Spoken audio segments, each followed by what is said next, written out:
The views and opinions expressed in this podcast are simply that, opinions. All are presumed innocent until proven otherwise in a court of law. Sensitive topics are discussed. Discretion is advised. On this week's Court TV podcast, after a 6-week trial, Grammy Award-winning recording artist R. Kelly was convicted on all counts in his federal sex trafficking trial. Court TV's Jenaé was on hand for the verdict and has a full report. Then, we'll be joined by Chanley Painter with an update on the hunt for Brian Laundrie. This is the Court TV podcast with Vinnie Politan. I'm Vinnie Politan. Thank you so much for joining us here on the Court TV podcast and for downloading.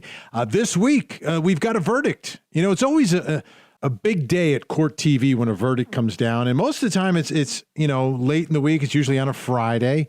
But we did get a verdict in a very high-profile case that we were covering involving R&B superstar R. Kelly. Now, unfortunately, Court TV cameras were not inside the courtroom for that one. And that's because it was in federal court. And folks, if you want to see what's happening in federal court, I guess you have to not have a job during the day and be able to travel to the courthouse to see it, because the Chief Justice of the Supreme Court of the United States, Justice Roberts, doesn't want you to see it, has prohibited cameras and microphones from inside federal courts coast to coast, even in cases, by the way, where federal judges were okay with it. The Chief Justice of the Supreme Court said no. And likewise, the Supreme Court of the United States doesn't have cameras in the courtroom. Why is that? Well, it's our government, our courtrooms. But anyway, that's a fight for another day, ladies and gentlemen, but I will never miss an opportunity to remind everyone. But R. Kelly, it was a big, big verdict, and Court TV legal correspondent Jenaé, while we didn't have cameras there, we did have Jenaé in Brooklyn, New York for all of this, and she joins us now on the podcast. Julia, how was your time in hipster country down there in Brooklyn, New York? Brooklyn's really nice. It was a great place to be. The federal courthouse is huge. It's beautiful. Everyone's very friendly. A lot of people asking us what case we were there for, because so many things go on in Brooklyn. Are there any trends that you caught up on that will probably catch on in the rest of the country later that were happening in Brooklyn that I should know of? Like maybe a style of clothing or an item to eat or something? Did you come across any of that, Julia? Because I know they're just ahead of us in Brooklyn. They're just way ahead of us. I spent the entire time inside of federal court because I couldn't miss a thing because of no cameras. Okay. I was just wondering because I haven't been to Brooklyn in quite some time. All right. So first of all, Jenaé, I have not even revealed the verdict. So why don't you describe for us exactly what the verdict was and what it means and what the prosecution theory was in all of this? This verdict was guilty on all counts. Kelly faced 9 counts in total, 1 for racketeering, the other 6 for Mann Act violations, which is the sex trafficking federal statute. And underneath that count 1 of racketeering, he had 14 underlying offenses. The jury found that this prosecution proved almost all of them except for one of the Jane Does, Jane Doe number 3. They did not feel there was enough evidence to prove that, but it didn't matter when it came to racketeering because all of the other allegations by Jane Does, 1, 2, 4, 5, and 6 were proven. That was enough to satisfy the requirement for racketeering. So this jury finding that he used his musical enterprise for the purposes of criminal activity, illegal sexual activity. And when we talk about racketeering, usually we're talking about a member of organized crime, right? That is running this organization, and they created this racketeering or RICO statute as a way to catch them in the net, because these people who were running, the dons, the heads of these crime families would never themselves actually do anything. They were insulated, and under RICO, they were able to kind of swoop them all up and say they were the head of the whole thing. So what they allege is that R. Kelly had like a musical career and would create music for the purpose of tracking down and getting his hands literally and more on young women and girls. Recruiting. That's what the indictment says, that the purpose was for recruiting. But this case really continues to transform RICO because we don't have this idea of all of these mobsters working together for this common goal of everyone getting paid. In this case, the prosecution got up and told this jury, you don't have to believe that any of the members of Kelly's team knew crimes were going on, which is important. She said that because no employees got on the stand and said they knew that there were underage girls, knew that he was doing anything illegal. But she says they still enabled him. And because he used them to further this purpose, that only his criminal intent was required, and that still qualifies as RICO. It's a really different picture than what we typically see for racketeering. It's fascinating, and my guess is that it will be challenged in some appellate court at some point by someone, because a theory and a use of RICO like that really widens the net in how federal prosecutors will use it. Fascinating stuff. So, and finally, the point that R. Kelly, and this was a guy, how did he come across during the course of this trial in the way he was described? Was he, because my understanding is that he's not educated, in that he's not really good at reading and writing, but sometimes that can be just it can be a product of your upbringing and what opportunities you had and didn't have. Did he come across as someone who was smart, who could manipulate and use people this way? Did he come across as someone who was simple? I mean, what was the picture that this jury got of R. Kelly? Though the defense did bring up often that he used his assistant to write his text messages before there was Siri to do the talk to text, and though apparently he was not very much in tune with what was going on with his money, and that they mentioned a couple of times that have they heard that he could not read or write or had difficulty with reading and writing. On the other side, they also heard about what a genius he was, how creative he was, how much of a hard worker he was, how astute he was about his affairs and wanting things to be done a certain way. So I don't think he came across at all as simple. This was clearly someone who has an empire that he built. And you really didn't hear much about someone else handling the rise of his career. And seeing him in the courtroom, I think I told you several times when we had our hits together that he was writing, he was reading at the table, he was talking to his attorneys about what was on the paper. So he probably can't write well, he probably can't read well on the level that we would expect for someone to be fully functionally literate, but he did not come across as someone who would just be oblivious to everything that's going on because of an educational limitation. And to me, that's an important part of this, because you're saying he's running this criminal enterprise. It's not just like he's along for the ride, or he's, to me, that's significant, and prosecutors were able to do that. Hey, let's take a listen to one of the special agents from Homeland Security Investigations, HSI, which is, I never heard of HSI before, but I guess it's part of Homeland Security that does investigating of cases, kind of like the FBI. Human smuggling. Yes, the human smuggling unit. Fascinating. So let's take a listen to their reaction to this really important verdict. For years, Mr. Kelly believed that his power and fame could defy the justice system and allow him to continue his abuse. Today, a jury of Mr. Kelly's peers confirmed what these courageous victims have known for far too long. Mr. Kelly is a prolific serial predator. Despite numerous reports of his destructive abuse over the years, Mr. Kelly's brazen acts of intimidation against his accusers kept him shielded from prosecution. Mr. Kelly had the audacity to engage with his associates to bribe and threaten victims, their families, and witnesses, all in an effort to prevent the truth from being told. Make no mistakes, these actions by Mr. Kelly and his associates were not only designed to hide the truth, but also to keep and continue his destructive ways against the young and vulnerable. In their failed attempt to evade justice, Mr. Kelly and his associates made one critical error. They underestimated the resilience and courage of the victims who refused to be silenced. Now, what's really interesting about all of this Julie Jenaé, is how it all started. Because there were rumors and beyond rumors. There was another trial for R. Kelly years ago where he was found not guilty for similar acts, not running a criminal enterprise, but again, for what he did with a young woman, allegedly, but the jury said no.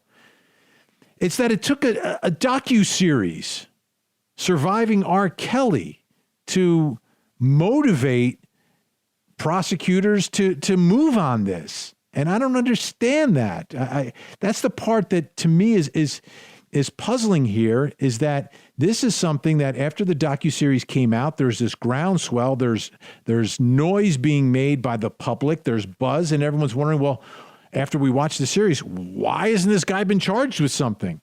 And then he was. But from your take, from the trial, why did it take a docuseries to get this whole thing going?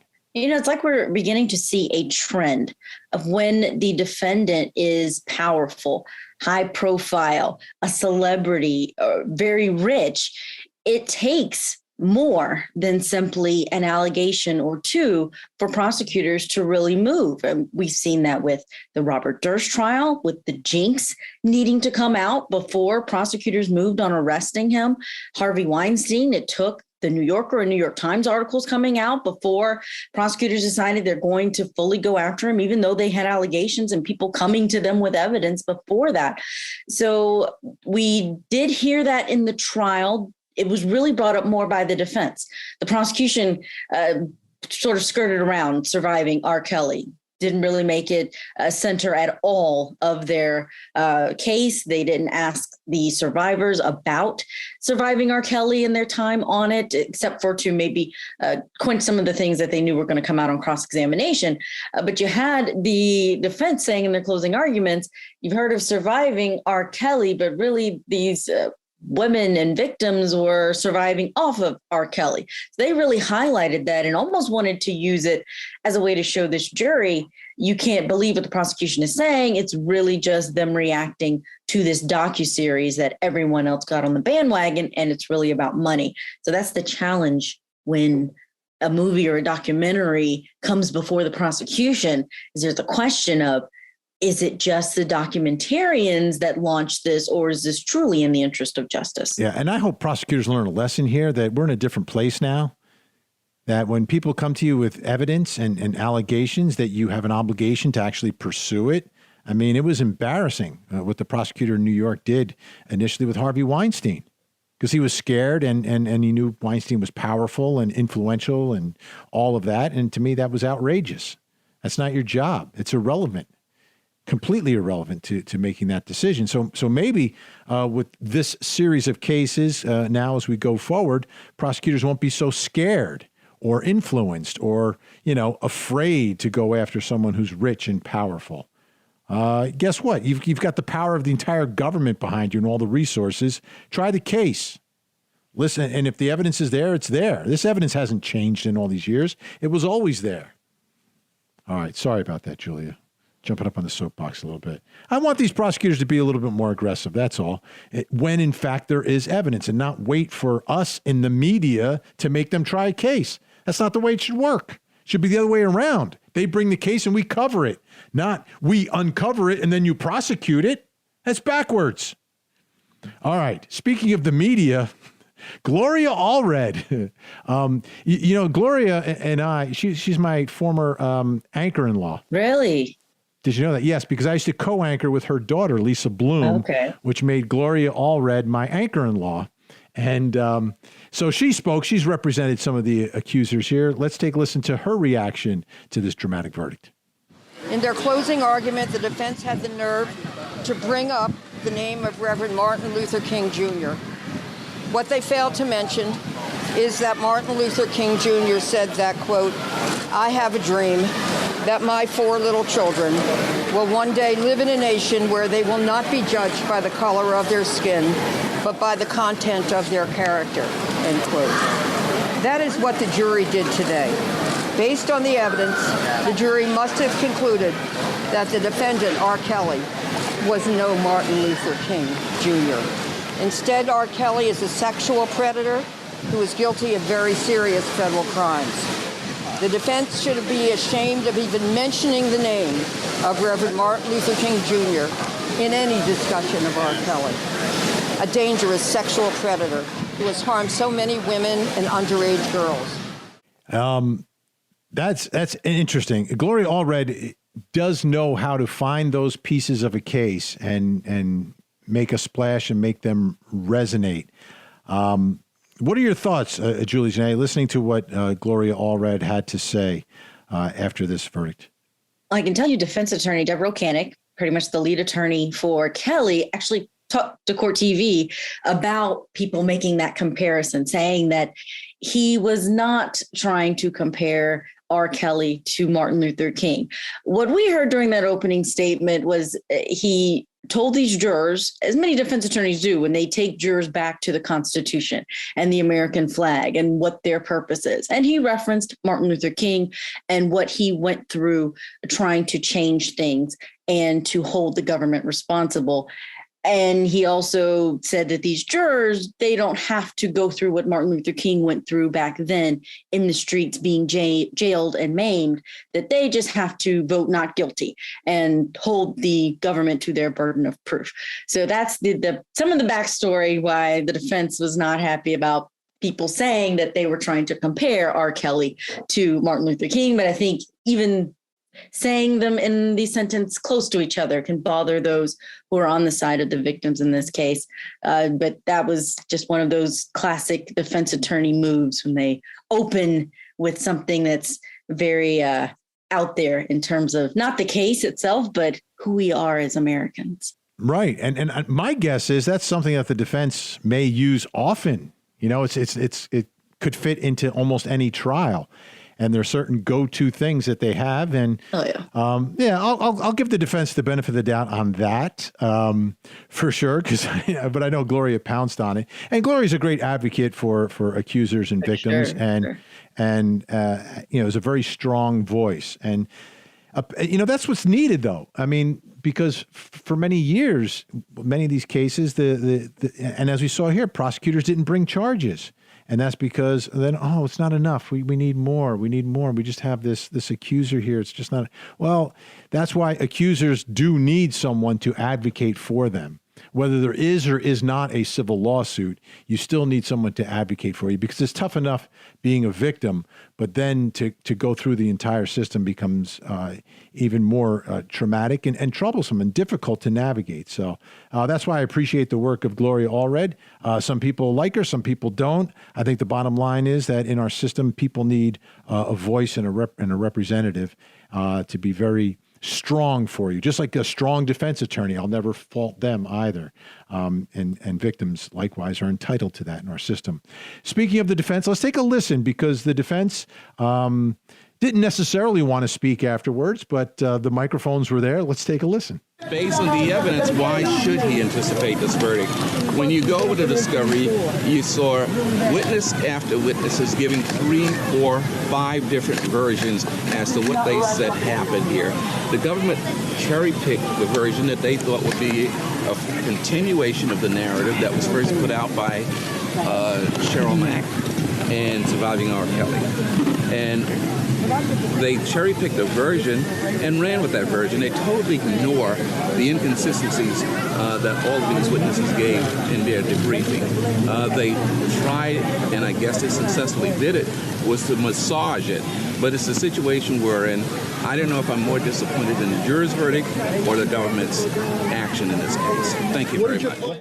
There you go. Some disappointment and some harsh words. And obviously, that's the job of a defense attorney, to not agree with the verdict when they're arguing one thing, but also taking a shot at the government for the way they pursued this case. We've seen that from the beginning in the filings. They've had an issue with this being a racketeering case, saying that it can't be something that only benefits one person and qualify as an enterprise. And that's something that the judge actually halted them from getting into when it came to the arguments in front of the jury, because she said the charges are the charges. They've already litigated it out. They had their chance for a motion to dismiss, and it ultimately did not hold in this court. And prosecutors were able to go forward with this being a RICO charge. So it does seem that they are still pretty upset that it was even charged the way that it was, that prosecutors were able to go back to 1994 and put together all of these cases, which really it was a mountain of evidence for these jurors, even ending with these recordings, Vinnie, that we were listening to as media right before the verdict came down. It's something that the jury got to hear. The media wasn't. We petitioned and they let us hear it. And you could hear these highly pornographic sexual encounters and sounds of someone being hit, a woman being hit over and over, and a man's voice saying, keep saying these degrading things about yourself. Say it again. And you hear hitting sounds. I mean, it was horrific to hear. So I can only imagine if these jurors, not if, they did hear it, but if it stuck in their mind when they were in the deliberation room, it's really hard to unhear and unsee some of those things. Has to be.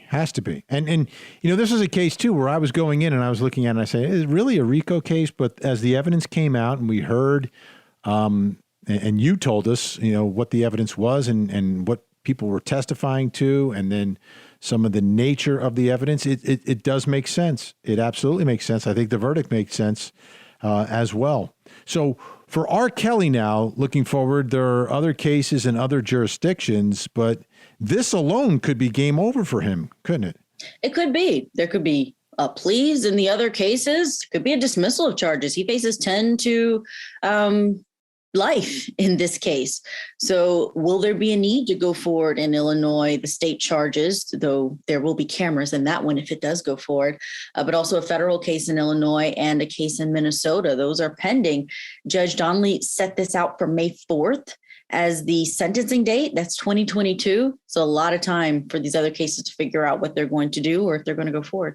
Yeah, sometimes after a trial like this, there's what they call a global plea agreement. And there's you put them all together and say, you plead guilty to this, we dismiss that, and here's the amount of time that you're facing. But he's 50 years old now, right? 54. 54. So, I don't think there would be any deal for him for less than 20 years, do you? No, I can't imagine that. So, because at least one of the counts would be 10 to 20. So for 9 counts of guilty, I can't see under 20 years. Yeah, you've got so many victims here. I don't see prosecutors giving away free crimes here. So I think the way this plays out is that, he's going to end up going to trial on a bunch of these and then hope to win some and then hope to win an appeal, because I think that's all he's got at this point. I really do. So let's take one step back here, Julie, Jenaé, and where we are right now, right? Me Too happened. And now we're looking at people like Bill Cosby. We're looking at people, well, Bill Cosby ended up getting released, but at least a jury found him guilty, right? And I'm talking here about the way juries react to these cases. A jury found him guilty. A jury found Harvey Weinstein guilty. A jury found R. Kelly guilty. Are we at a point now where the celebrity advantage is gone, especially when it comes to these types of cases?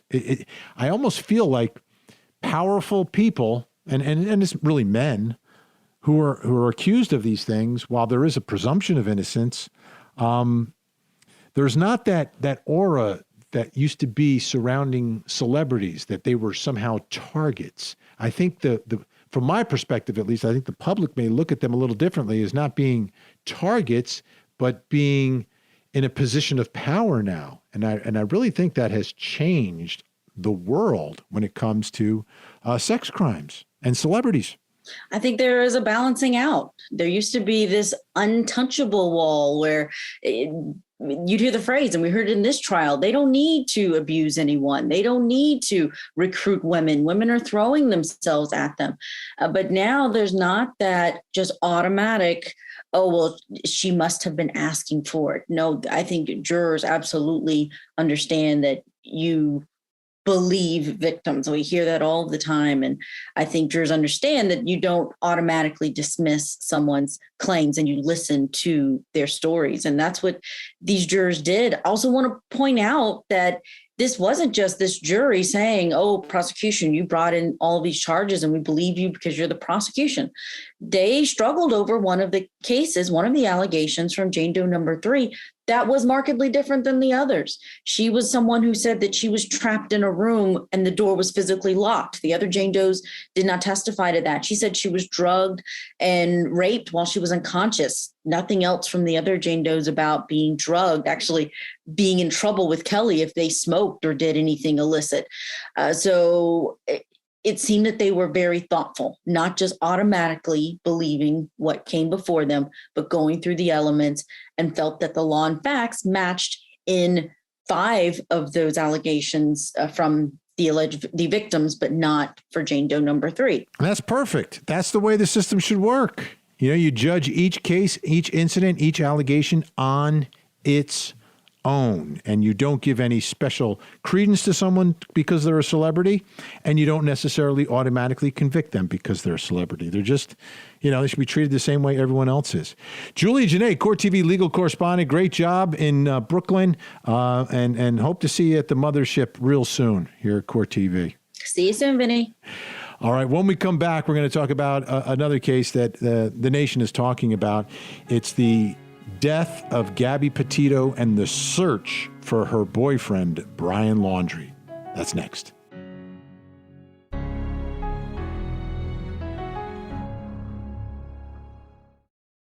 Follow Court TV live over the air, uninterrupted. If you're watching television with an antenna, just rescan your channels now to add Court TV. And go to courttv.com to see the exact channel position and more ways to watch Court TV in your area.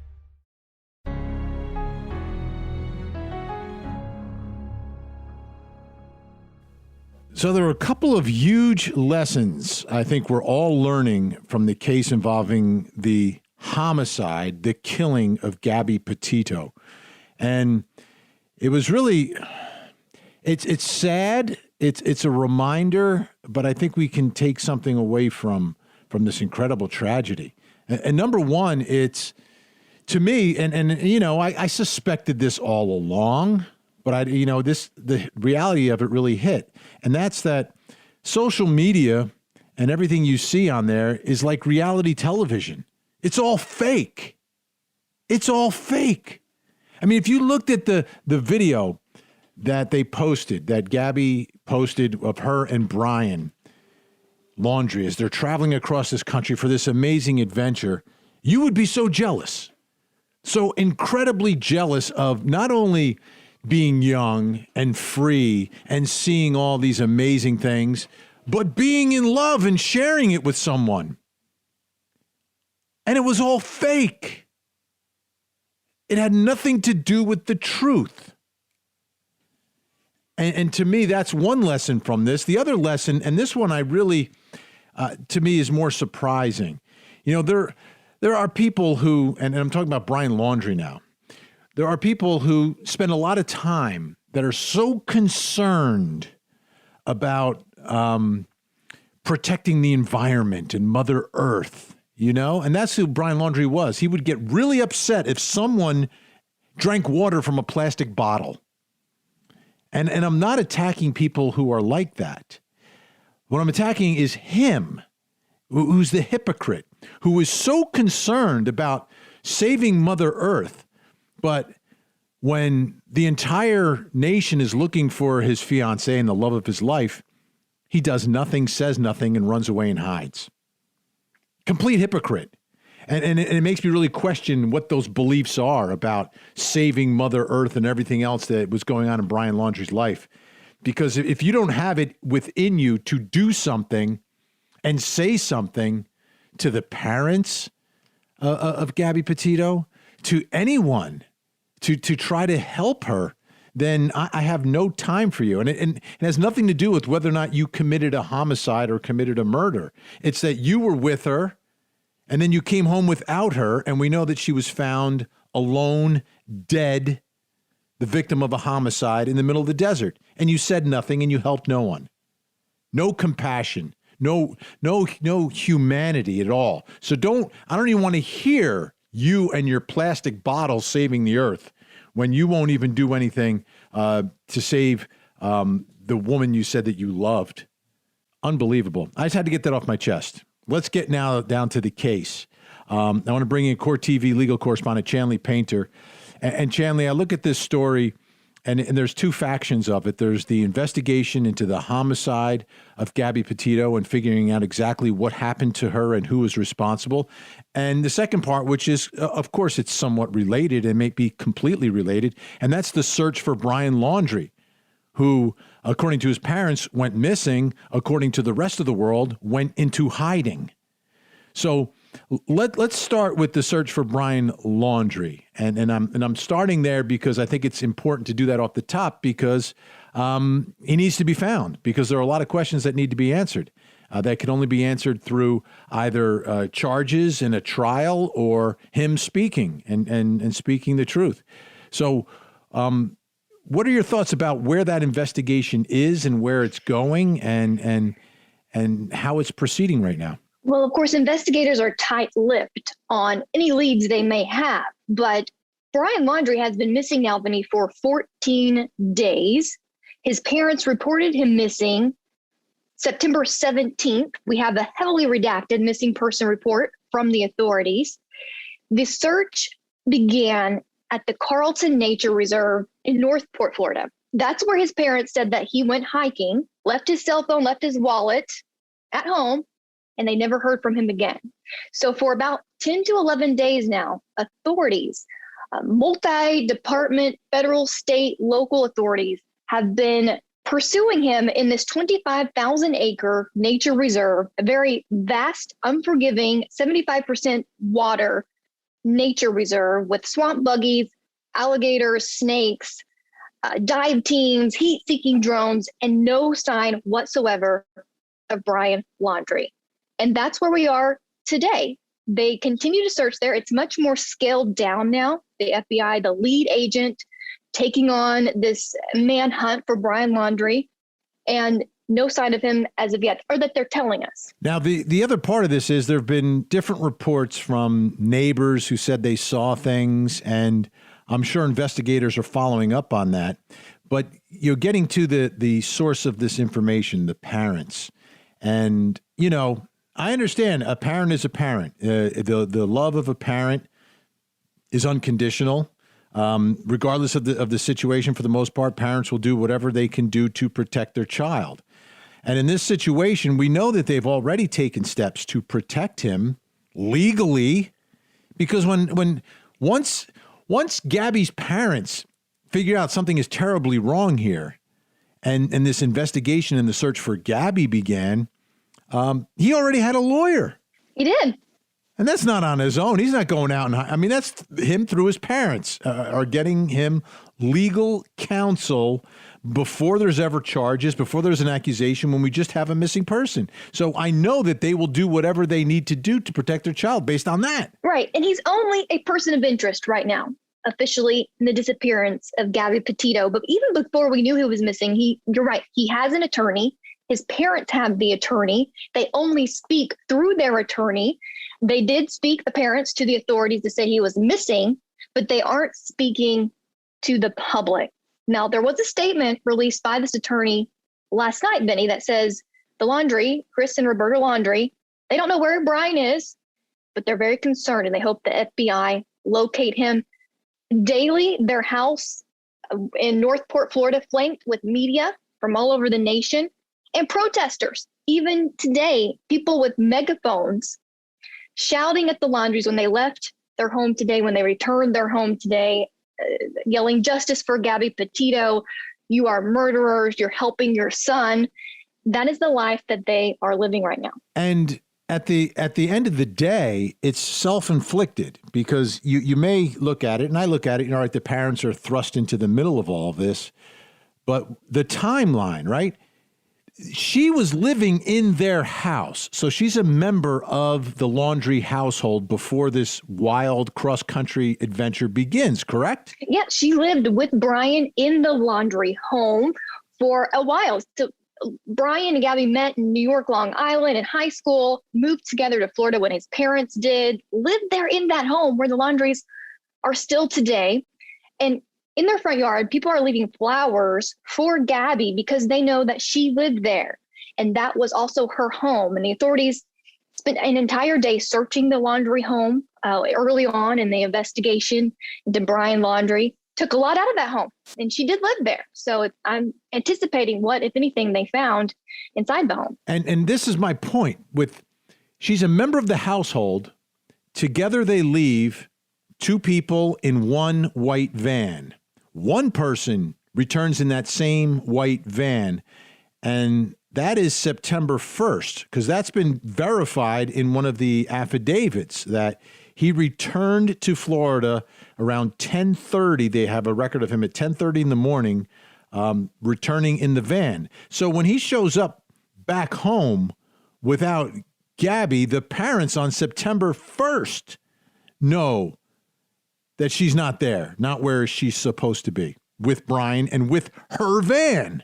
It's her van in her name. Yes, and they don't report anything. It's Gabby Petito's parents who report her missing on September 11th in New York, not the Laundrie parents. They don't report her missing. In fact, they only report their son missing after he's been gone for 3 days or has a 3-day head start on the authorities, Vinnie. And that's why that's why there's so much outrage surrounding this case and outside the Laundrie home still to this day, wanting answers from a family not speaking. And whatever happened, okay? And we understand at Court TV, you have the right to remain silent. We understand at Court TV that the smartest thing any suspect or person of interest can do is to hire an attorney. And I get all that. But on September 1st, if the parents just turn around and say, well, where is she? And whatever he tells them, and they say, you need a lawyer. I'm fine with that. I'm fine with that. But how about the parents pick up the phone and call up Gabby's parents and say, hey, we've got a real problem here. This is a real problem. And at least alert them because when there's two parts to it. We don't know what state she was in physically or mentally when Brian left. She may have been dead already. We don't know. But she's alone. And whether she's alone and alive or alone and dead, both to me are equally bad in remaining silent for those 10 days and not picking up the phone and saying something.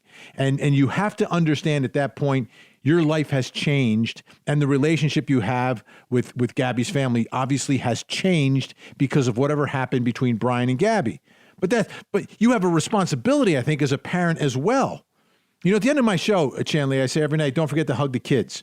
And that's about taking care of your children, but taking care of everyone's children. And I understand they're adults; they're 22 years old. But I've got someone that old in my house right now, and they are still children. Okay, they're not, legally they're adults, etc. But if you're taking them in to your house, you have a responsibility.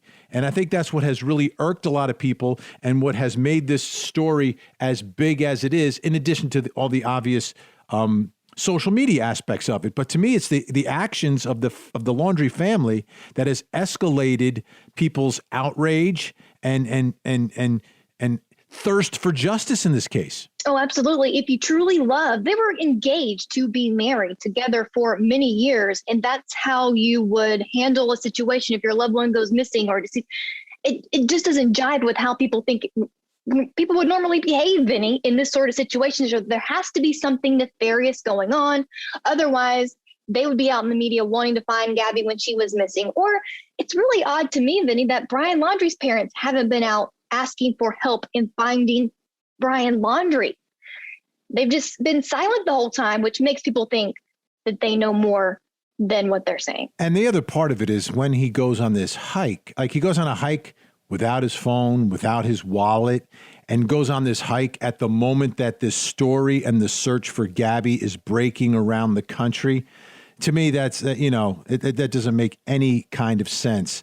To me, though, the timeline of where he was last seen by anyone outside of his own household is really unclear. Now, it might be clearer for investigators, but for the public, I really don't think that timeline of when he actually left the house is super clear. Like, when was the last time someone other than his parents spotted him at that home or in the area of Northport? Right. It's not clear. And the authorities aren't saying, because it's a very active investigation, of course, like you mentioned earlier, the online social media sleuths, those coming forward saying that they've seen him here or there. They think they may have spotted him. There's people out searching themselves. Dog the Bounty Hunter took it upon himself to take it on to try to find and locate Brian Laundrie. There's significant reward money, a bounty for him to find where he's located in this case. So people really trying to come forward, even the neighbors at the Laundrie home saying that what the parents told police may not jive with what they actually witnessed at the home in the days leading up to Brian's disappearance. So there's a lot of speculation out there. It's hard to confirm it with the authorities not talking. Now, the other part of the case is the continuing investigation into exactly how Gabby died, why she died, and who is responsible. That part we're hearing very little, but the most significant thing that we did hear was a preliminary report from the autopsy. The final autopsy results not in, but it was manner of death, homicide, which is extremely significant. It wasn't suicide. It wasn't accidental. It wasn't natural causes. It's homicide, death at the hands of another. So that completely changes the nature of this investigation. That completely changes the potential nature of the investigation into Brian Laundrie. But I guess what we're waiting to hear, though, is the actual cause of death here. We are, and there's no certain timeline as for when the final autopsy report would be released. We know in our experience, Vinnie, that it takes a couple of weeks, sometimes weeks, for an autopsy report to become final if there's additional testing that has to be done. But even if it is finished, the authorities still have this active investigation ongoing. So highly doubtful they would release the details yet, because there may be details in that autopsy report that only the killer would know, and they want to keep that close to their vest until they have an official suspect in this case. So it was huge, though, to find out the manner of death. We don't yet know how she died, the cause of her death. We'll just have to wait and find out. Now, for everyone who's followed this story, which is a lot of people, around the country and around the globe, have taken a look at this and trying to figure out what happened. But the discovery of her body was actually seemingly a result of social media once again. Because if you start searching somewhere in the Grand Teton National Park looking for a body, I mean, where do you even start? I mean, thousands and thousands of miles and terrain that is different. You have no idea. But apparently the van was spotted by another YouTuber, the Red, White, and Bethune family that does the same thing, kind of drives around the country and takes pictures of beautiful places. They happen to have their cameras rolling, and they spotted that van, and it seems that Gabby's remains were recovered very close to that area. Yeah, what a discovery. That was huge. It's a break in the case, because where they spot the van, it was walking distance to where her remains were eventually uncovered by the authorities.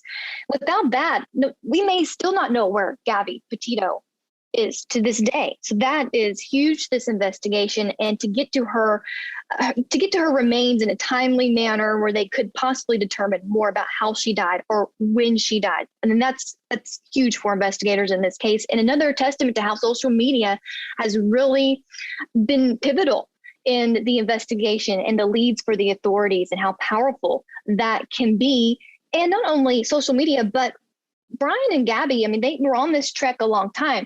They caught the eye of witnesses where they went because they were fighting or arguing. They even have body cam video of a domestic dispute days before she's thought to be dead. And all of that really helps authorities put together a timeline of when she may have died, as well as some vital background to the relationship inside the relationship of Brian and Gabby. Yeah, it seems Brian had some issues, some serious issues. A friend of Gabby's is quoted in People magazine as saying he didn't have any friends. And to me, that speaks volumes. I mean, and to me, it's good advice. Like, don't get into a relationship with someone that doesn't have friends. They don't have friends for a reason. There's something that is just wrong there. There's something going on. Now, you talk about the timeline, right? The timeline. They were having lunch, and there are a couple of witnesses who've come forward, and it's been verified by the restaurant as well, on the 27th, which is the same day that, like 30 miles away, the Red, White, and Bethune YouTubers spotted the van around 6 o'clock that night, 6 o'clock, 6:30 at night. And they had lunch about 30 miles away. So to me, that really narrows potentially the time that she died. And a lot of people are wondering, did something happen in that 30-mile drive when he is angry and screaming at that restaurant? He's arguing about the bill, and Gabby is trying to apologize for him. And did something happen in the van in that drive? And then, potentially is the van the scene of a homicide, or did they drive somewhere and then something happened, or did he just drive somewhere and drop her off and leave her there? We don't know the answers to that, but that seems to be the timeline. Is that August 27th is crucial in all of this? No, it really is. So many unanswered questions for authorities, but they do have that van. They did take that into custody. They're testing everything inside that van and in the Laundrie home. And overall, it doesn't look good for Brian Laundrie, given everything that we know, all the circumstantial evidence and the timeline that we do know out there in the media. It's not looking good for him, which makes him being missing even more damaging to what people are thinking about his role in her death. And I think there may be more witnesses. And they may not have, Red, White, and Bethune came out and spoke publicly. But as you look at their video, there's other campers in the area. I saw like a red vehicle that was parked over to the left, and then there's someone else over to the right. And I'm wondering if any of them heard anything or saw anything. And I'm sure authorities are trying to track them down. And they may very well have seen something, but they just haven't come forward to the media or to the public, but maybe just to investigators. And that's what I'm hoping, is that they can somehow fill in the blanks, because you talk about a potential crime happening in the middle of nowhere. It becomes much more difficult to have any sort of witnesses or anything else. Thank goodness for the YouTubers. And, oftentimes people try to attack social media in these investigations, but I think we have to acknowledge the world that we live in. If everyone, almost everyone in this country and in this planet is walking around with a camera, there's going to be evidence out there, and people are going to know things. And the more we talk about it, that's when people will come forward. Chanley Painter, I know you have a very busy day today on Court TV, as you do every day. Thank you so much for joining us, and we will talk again. And hopefully next time we talk about this case, we have a few more answers about what happened to Gabby and where Brian Laundrie is. Thanks so much, Chanley. Thanks, Vinnie. All right, folks, when we come back, I'm going to talk about my biggest fear in this case. And it's as a looking at the case going forward as a homicide. The biggest fear I have may surprise you a little bit. It may very well surprise you because it's very counterintuitive, but it's the truth. Trust me. We'll talk about that next.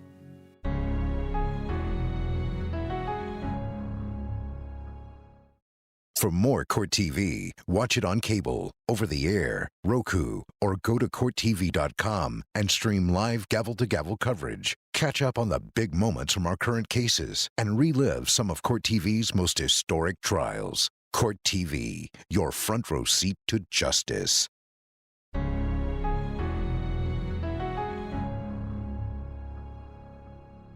So here's my biggest fear in the case involving the homicide of Gabby Petito, is that the jurisdiction in the homicide case will lie with federal authorities, that the feds will be in charge of the prosecution. And now all of a sudden you're scratching your head saying, what are you kidding me?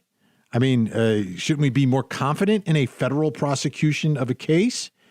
I mean, with all the resources they have, and, you turn it into the so-called federal case, that all of a sudden that will be better for the prosecution. And I say, no, it's not in this case, not at all. And let me explain to you. And this is based upon my years of experience in covering cases and also practicing in the day-to-day. Federal prosecutors are so much different than state prosecutors. And I've alluded to this in prior podcasts. State prosecutors, it's really simple what their job is for the most part. A crime happens, okay? Someone or something is victimized. Investigators and police go out, try to solve it. They figure out who it is. They give the evidence to the prosecutor, and then the prosecutor tries the case. They charge the person they believe is responsible and then either get them to agree to a plea deal or they take them to trial to attempt to convict them. Very simple. But generally speaking, in our federal system, things don't work that way. That's not the way they prosecute crimes. It's rare. They do from time to time, but they just don't have as much experience at it. And that's my fear here, is that you are going to have a federal prosecutor in charge of this case who's not used to or doesn't have the mentality necessary to try a murder case. Okay? Now, if it happened on federal property, chances are this case will be tried in a federal courtroom if there is a murder, if there are murder charges and a murder case. Here's the problem. They don't do it a lot. And as a general rule of thumb, federal prosecutors are very conscious of winning and losing. And that's because of the bosses in all these offices. All these U.S. attorneys around the country are even more political than local prosecutors. Way more political. They all have aspirations to do something, whether it's to be a judge, to be a governor, to be a senator, whatever it is. So they don't like to lose cases. And the cases they really don't like to lose are the ones that we, the public, are paying attention to. High-profile cases. So they're very timid in approaching these cases and sometimes will not bring charges when a state prosecutor with the same set of facts will say, yeah, there's enough here. I'll go convince that jury, because they're not scared to lose. I mean, if they're convinced that the person that they believe did it is responsible and they've got what they believe is enough evidence, they'll go in that courtroom and try to convince that jury. Federal prosecutors, take a look at the cases. Most cases, they've got a confession. They've got an audio tape incriminating the defendant. They've got videos incriminating the defendant. They have co-defendants who are cooperating and providing direct evidence of the crime. It's all they love direct evidence. They want a video of the crime, they want a confession of the crime, and they want one of the co-defendants who was also committing the crime to turn evidence for the government and testify against that defendant at trial. They want all of that before they go to trial. And that's the truth. And most of the cases, they have it, because most of the cases that the feds try are not classic, a crime happens, we solve it, we charge who we believe is responsible. No, it's like this undercover investigation where the FBI task force is doing some sort of a sting operation. And when they do that, they have people who are undercover interacting directly with the target or the defendant. So they get that direct evidence coming from sometimes FBI agents or FBI informants. They will put wires on everybody. They will have surveillance videos or hidden cameras in places. I mean, these cases are built and they're virtually rock solid. And when they're not, you never hear about them because they don't bring the case. They don't bring the trial. Okay? So that's my fear here, is that you're not going to have any direct evidence of the murder of Gabby Petito. It will be a circumstantial case. It will be based upon forensics, timelines, motive perhaps. There'll be all these other things, but there's not going to be a witness, there's not going to be a videotape, and there's not going to be a confession. Okay? None of those three are going to exist. And there's not going to be any co-defendant who's going to come into court and testify against the other defendant. Those are all examples of direct evidence. Direct evidence. So it's going to be a circumstantial case. And the feds hate circumstantial cases. They don't try as many circumstantial cases as state prosecutors do, because state prosecutors do it day in and day out. Oftentimes, more often than not, that is the only evidence that they have is circumstantial, especially in murder cases. Watch court TV. Watch court TV and take a look at these cases. It is rare that you have direct evidence. It's always circumstantial. And I'm not saying circumstantial evidence is bad. I think it's actually sometimes more compelling than direct evidence. But the feds don't like it. So my biggest fear in the investigation and prosecution for the murder of Gabby Petito is, number one, that the feds get the case. 2, the feds don't bring those charges because they don't believe they have enough evidence. And 3, if they do bring the case, that they have a prosecutor who's just not used to trying those kinds of cases. Those are my fears. They may be based on, maybe they will be able to check all those boxes in solving this case. But that's my fear going in. And again, I don't know who's going to be who's going to be charged and what exactly happened. We're waiting for all this evidence to come out. It's obvious where people are looking, but until there's an actual indictment and there's an actual suspect, and we hear about the evidence, I don't know. But we will continue to cover it on Court TV, your front row seat to justice, day in and day out. We have a big, big fall coming up, big trials. The shooting death of Ahmaud Arbery, the jogger in Brunswick, Georgia, 3 men being tried for that murder. Kyle Rittenhouse, who fired his gun and shot 3 people, killing 2 during the Kenosha riots. That trial also coming up. You can watch gavel-to-gavel coverage of these cases. And the Ahmaud Arbery shooting death case, it'll be Court TV cameras and microphones inside the courtroom to bring you all that action. But to see it, you've got to get Court TV. If you have a digital antenna, you find us. And if you go through your digital antenna and you can't find us, rescan that antenna so you can pick up our signal. You can also go to courttv.com to find out where to watch us and get all of the great show notes. So check the show notes here so you get all more information about the R. Kelly case and, of course, the investigation into the death of Gabby Petito and the search for Brian Laundrie. I'm Vinnie Politan. Thank you so much for listening and downloading the podcast. Have a great week. And as always, don't forget to hug the kids. This podcast is a production of Court TV. Go to courttv.com for more content, trials on demand, and to find out how to watch Court TV in your area.